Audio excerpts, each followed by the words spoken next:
Bismillahirrahmanirrahim. Apabila bertobat seorang hamba kepada Allah, tobat, dan dia mencita-cita untuk istiqamah, mencita-cita untuk istiqamah dalam tobatnya, artinya mempertahankan tobatnya itu, dan dia bercita-cita berhenti dari segala dosa, maka di kemudian hari dia jatuh dalam satu maksiat, dia jatuh dalam satu dosa, dari ketiadaan rencana, dari ketiadaan sengaja jatuh dalam dosa, maka hendaklah dia tobat lagi kepada Allah dan mencita-cita lagi untuk istiqamah, untuk selalu istiqamah terus menerus dalam tobat, walau marrat, walaupun beberapa kali, walaupun 70 kali sehari.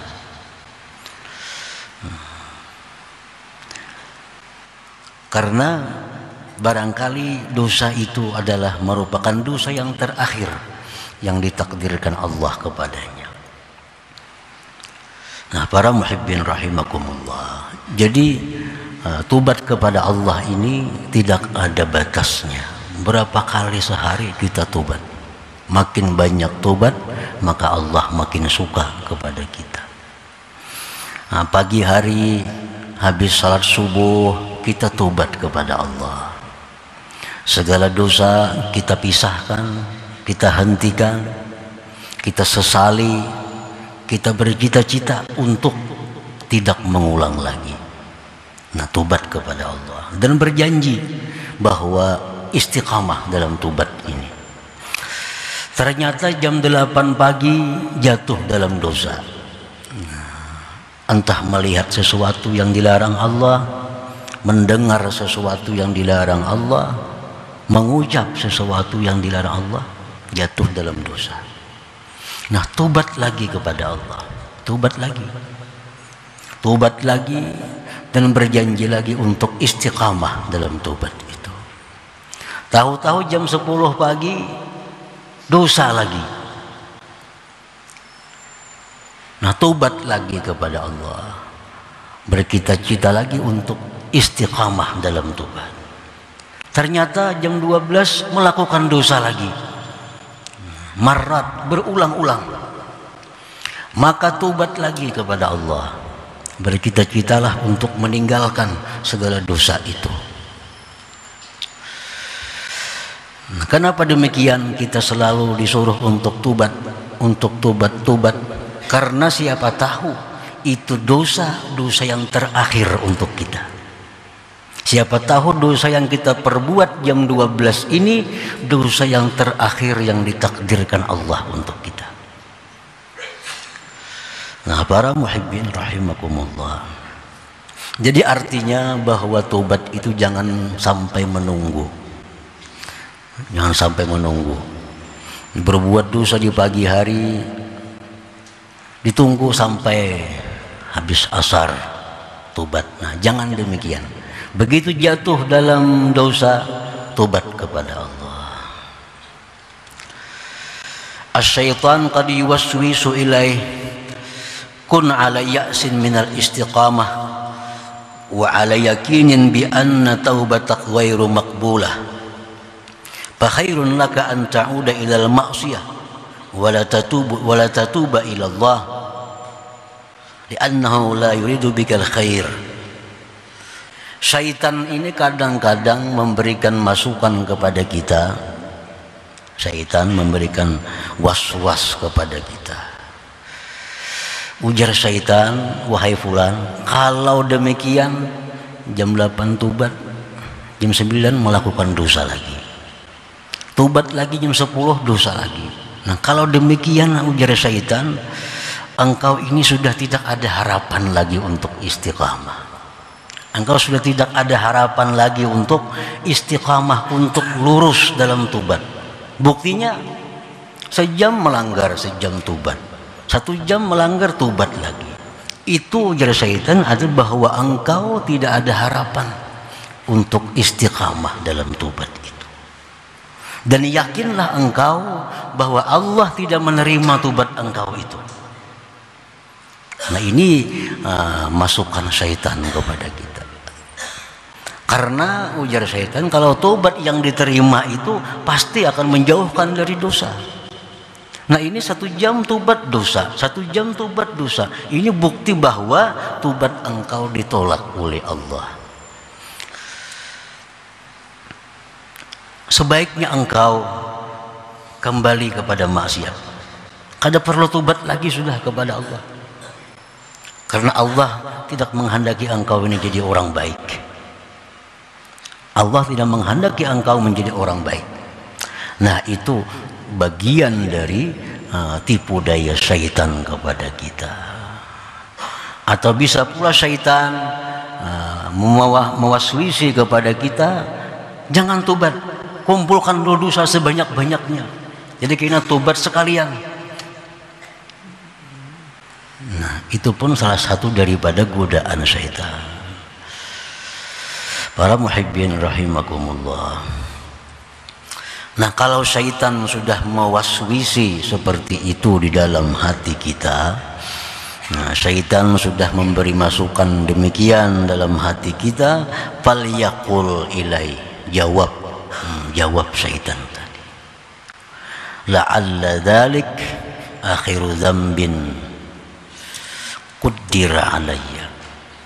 Wahai syaitan, ini aku mesti tobat nih. Aku mesti tobat karena siapa tahu ini dosaku yang terakhir. Ini mungkin bisa jadi dosaku yang terakhir. Habis aku tobat ini mungkin bisa mati. Karena umur tidak ada yang tahu selain Allah. Nah, itu maksudnya faqad yakunu dzalik akhir dzambin qaddira alaik. Wahai syaitan, aku mesti tobat.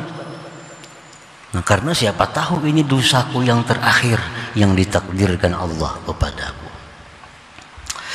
Inna rabbi ghafurun rahim. Wahai syaitan, bahwa Tuhanku itu pengampun lagi penyayang.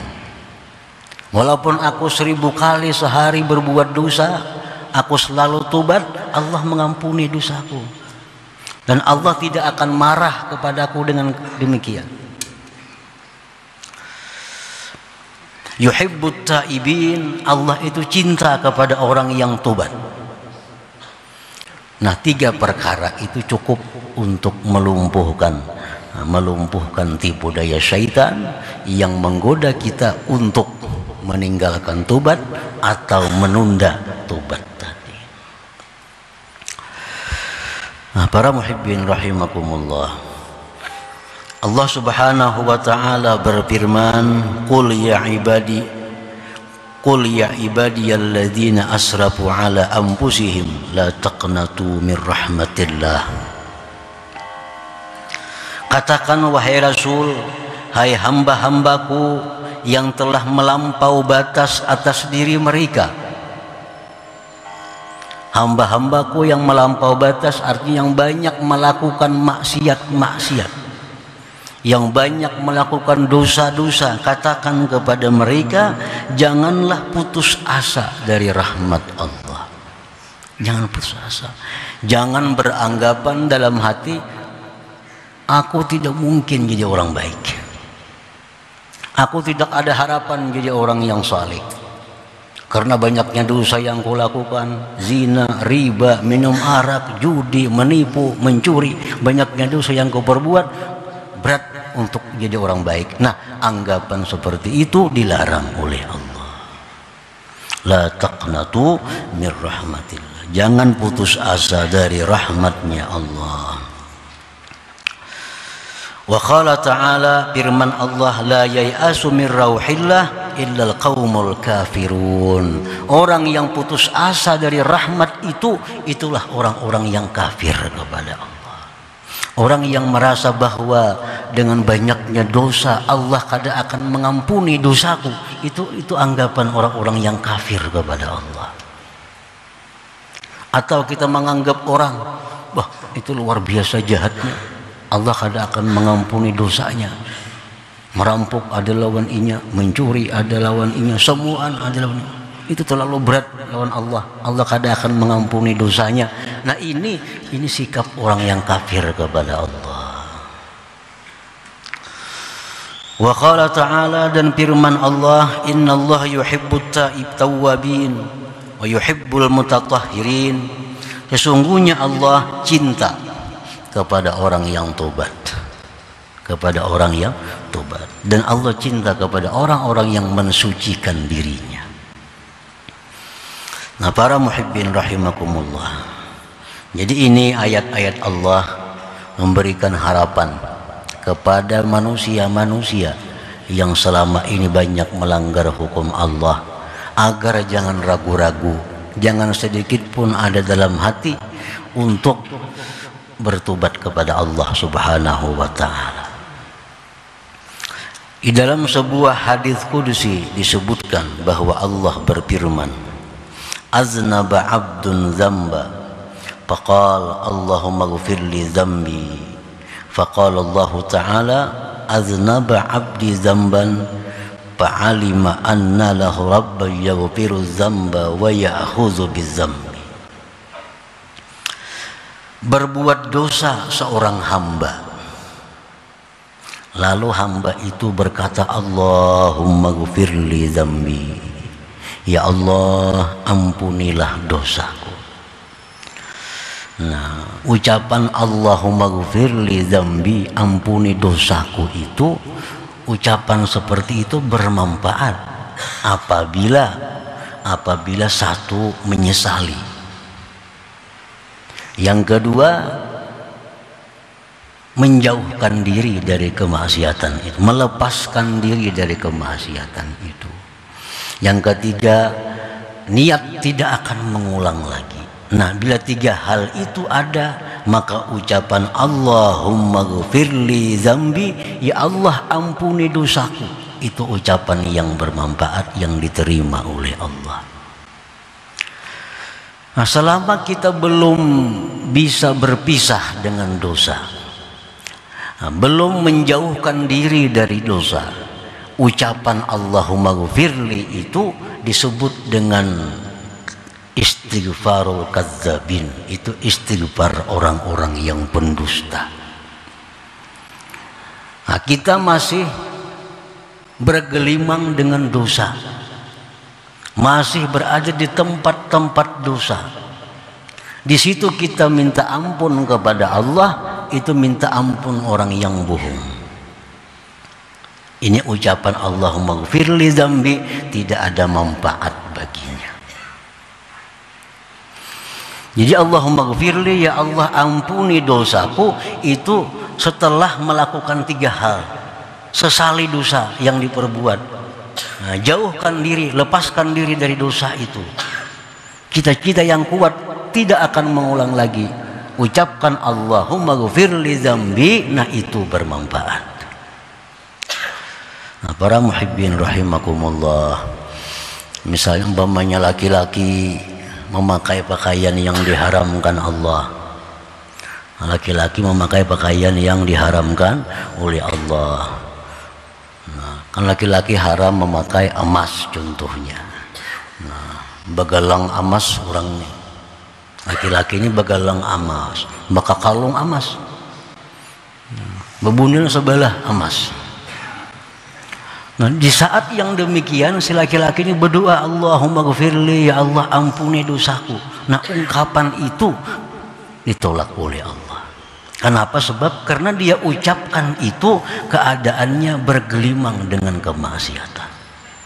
Nah, lepaskan gelang emas, cincin emas, kalung emas, bunil emas, lepaskan semua, sesali, nah hanyar Allahumma ghfirli, nah itu akan bermanfaat, akan berguna. Para muhibbin rahimakumullah, seorang hamba berbuat dosa lalu dia mengucapkan Allahumma ghfirli dzambi, ya Allah ampuni dosaku.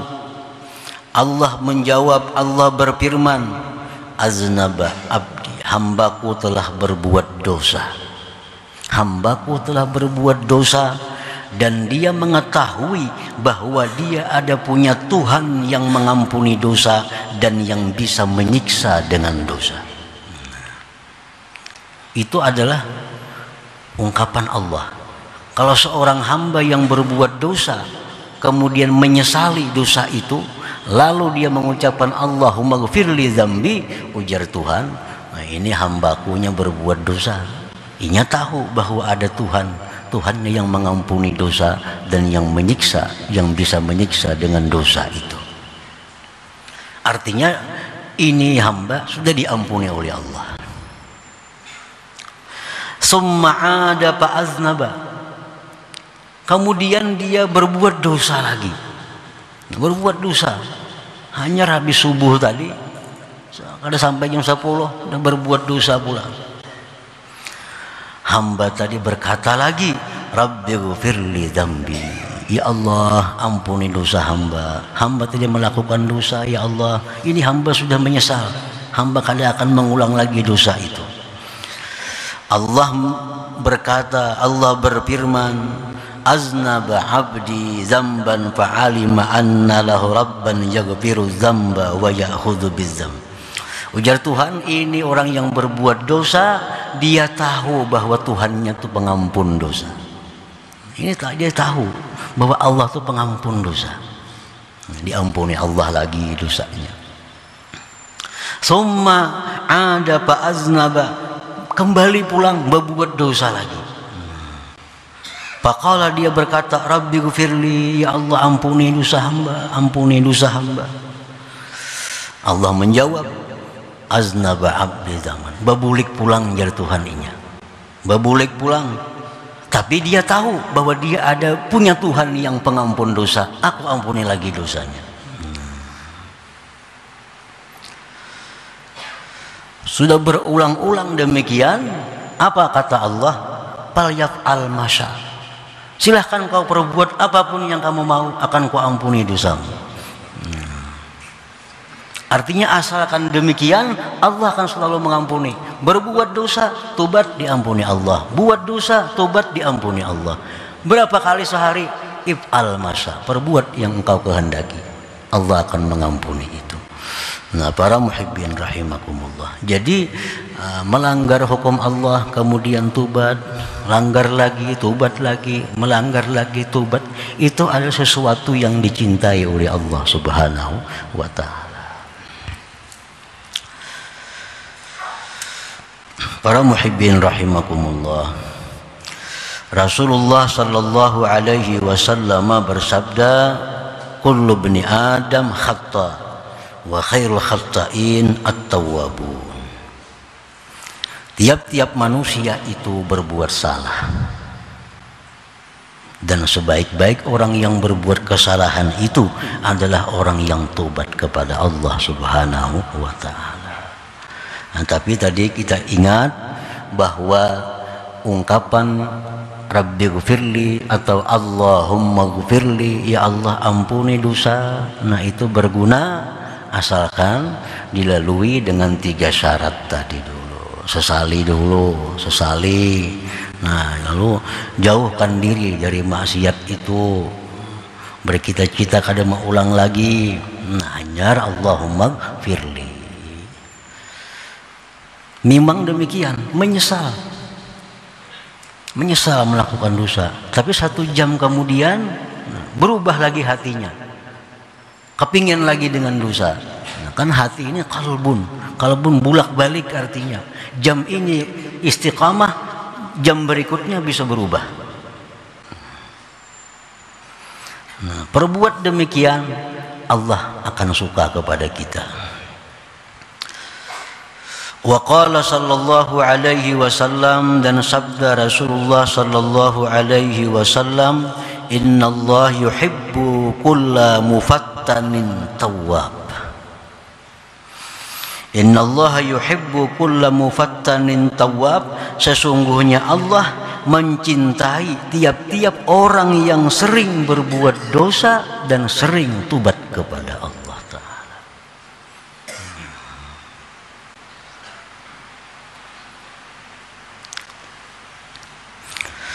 Para muhibbin rahimakumullah, apabila kita dalam keadaan yang mana kita tidak bisa saat itu memutuskan diri dari maksiat,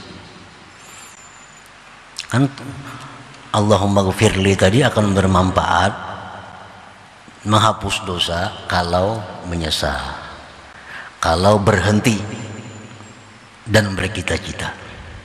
Nah sekarang orang ini dalam satu keadaan yang tidak bisa langsung memisahkan diri dari maksiat. Contohnya orang yang melakukan riba.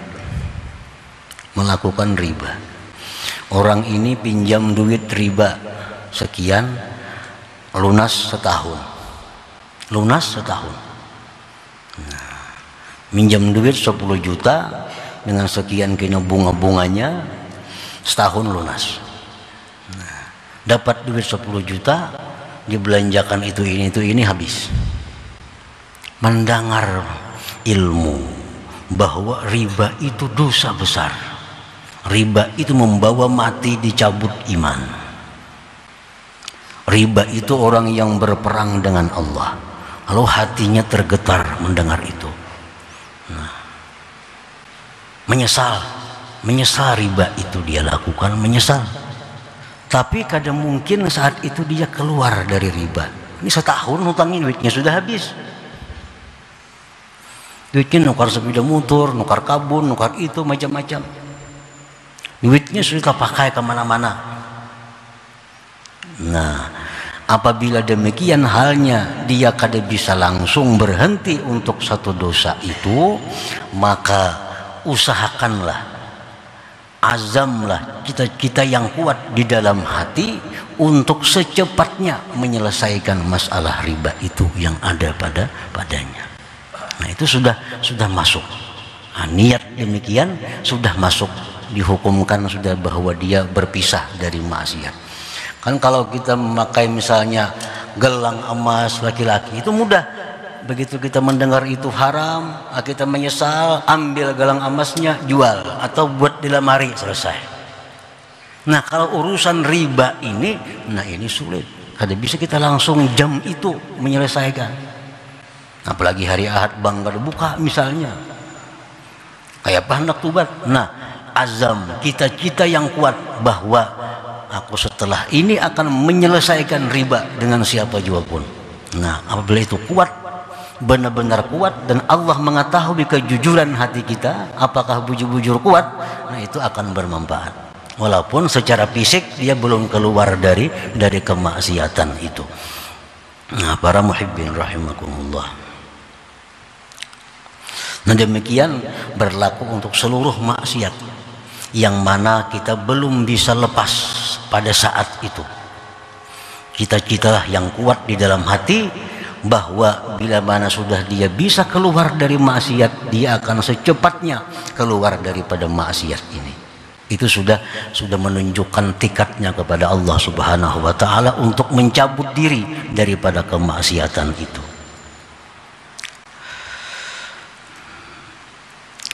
Qala al-Imam Al-Ghazali rahimahullah, berkata Imam Ghazali rahimahullah, wa kama takhazta dzamba wal auda ilaihi hirfatan fattakhidit taubata wal audata ilaiha hirfatan. Sebagaimana engkau menjadikan dosa dan kembali kepada dosa itu sebagai pekerjaan, sebagaimana engkau menjadikan dosa dan kembali kepada dosa sebagai pekerjaan, jam 8 berbuat dosa, jam 9 berbuat dosa, jam 10 berbuat dosa lagi, jadi pekerjaan dosa. Fattakhidit taubata wal audata ilaiha hirfatan, maka jadikanlah tubat dan kembali kepada tubat sebagai pekerjaan pula. Artinya kalau kita pekerjaan suka berbuat dosa, imbangi dengan pekerjaan suka berbuat tobat kepada Allah Subhanahu wa taala. Tobat kepada Allah berbuat dosa lagi, tobat lagi, berbuat dosa lagi, tobat lagi. Nah itu Allah suka dengan perilaku yang demikian. Yang Allah tidak suka orang yang melakukan dosa tapi tidak tobat kepada Allah Subhanahu wa taala. Itu yang dibenci, yang dimurkai oleh Allah. Suka berbuat dosa tapi tidak suka tobat kepada Allah.